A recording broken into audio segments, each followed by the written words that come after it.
देख रहे हैं SDN न्यूज, मुद्दे की बात आपके साथ।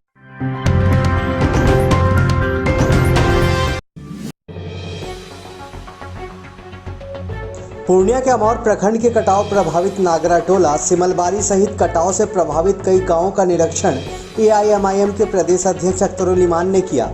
इस दौरान सरकार पर जमकर बरसे। कहा, घरों के कटाव होने के 1 से 1.5 महीने बीत गए हैं, लेकिन अब तक परिवारों को किसी तरह की कोई सहायता नहीं देना प्रशासन की घोर लापरवाही को दर्शाता है। उन्होंने प्रशासन को चेतावनी देते हुए कहा कि 15 दिनों के अंदर पीड़ित परिवारों को सहायता दी जाए। अगर ऐसा नहीं हुआ तो AIMIM प्रभावित परिवारों के साथ मिलकर प्रखंड व अंचल मुख्यालय में धरना प्रदर्शन को बाध्य होगी। कटाव प्रभावित परिवारों ने भी अपना दर्द अख्तरुल ईमान को बताया। मैं इस वक्त पूर्णिया जिला के सबसे ज़्यादा बाढ़ एवं कटावग्रस्त क्षेत्र अमौर के सिमलबारी के लंगरा टोला में हूँ, जहाँ 200 परिवार विस्थापित हो चुके हैं। उनका जो घर था वो नदी में विलीन हो चुका है। पिछले 3 सालों के दरमियान में नदी ने कम से कम 1 किलोमीटर यहाँ तांडव किया है, और अभी जो ये नदी है, एक नदी की नई धारा निकलकर जाकर के वो आगे दास में जाकर मिल रही है, और इस वक्त धारा को परिवर्तन होने से रोकने का काम किया जा सकता है, लेकिन सरकारी उदासीनता के नतीजे में यहाँ 200 घर लगभग विस्थापित हो गए हैं। अब तक उनको सरकारी राहत कोष से कोई भी मदद नहीं की गई है, जबकि रिलीफ कोड बिहार का ये कहता है कि 72 घंटे के अंदर ही जो लोग आपदा से प्रभावित होते हैं उनके खान पान का इंतजाम किया जाए, लेकिन यहाँ अमौर और जिला प्रशासन ने इन पर कोई खबर नहीं ली है। ये बड़ा खेद का विषय है। जो सबसे बड़ा मसला ये है कि कनकी नदी का कटाव ये पहला कटाव नहीं है, बल्कि हर साल सैकड़ों घराने इस नदी से कटाव के जद में आते हैं, और कटाव रोधक काम होना चाहिए सुखाड़ के दिनों में। और अभी भी पानी बैठा हुआ है, चूँकि इस साल 10-12 बार कंटिन्यू बारिश होने के नतीजे में 10-12 बार सैलाब यहाँ पर आया थोड़े थोड़े वक्फे के लिए।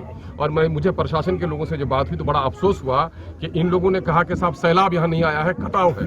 तो मैं ऐसे बेईमान अफसरों को कहना चाहता हूँ कि आंखों की पट्टी खोलो और आकर के देखो लंगरा टोला में यहाँ जो लगभग 100 एकड़ से ज़्यादा ज़मीनों पर रेत जमा हुआ है, ये नदी के कटाव का नतीजा है या सैलाब का नतीजा है। तो मैं जिला प्रशासन को भी अभी अपने लेटर पैड पर लिख करके दे रहा हूँ, और उसके बाद मैं यहाँ के लोगों से अभी आह्वान करने के लिए आया हूँ कि अगर आपका हफ्ता दिन के अंदर में बिहार के आपदा नियमावली के अनुसार अगर आपको सहायता अनुदान की राशि नहीं मिलती है, आपकी खबरगिरी नहीं की जाती है, तो मैं इन तमाम तर विस्थापितों को लेकर के अंचल अधिकारी के ऑफिस में जाकर के टेंट लगा करके वहां पर रातों दिन गुजारने का काम करूंगा, क्योंकि सारे बेईमान ऑफिसर जो हैं इस इलाके की समस्याओं का समाधान कभी नहीं करते हैं। अभी बारिश रुकी है, थमी है, नदी का जलस्तर घटा है, और ये मौका था यहाँ पर कि फ्लड फाइटिंग का काम कराया जाता, बेम्बो पाइलिंग होता, सैंड बैग पिचिंग का काम होता, धारा परिवर्तन से रोका जा सकता था। जो लोग विस्थापित हुए हैं उनको कहीं कैंप में बसाया जाता। अभी जो प्राथमिक स्कूल में जहां पर बैठे हुए हैं, सरकारी भवन क्षति के निशाने पर है।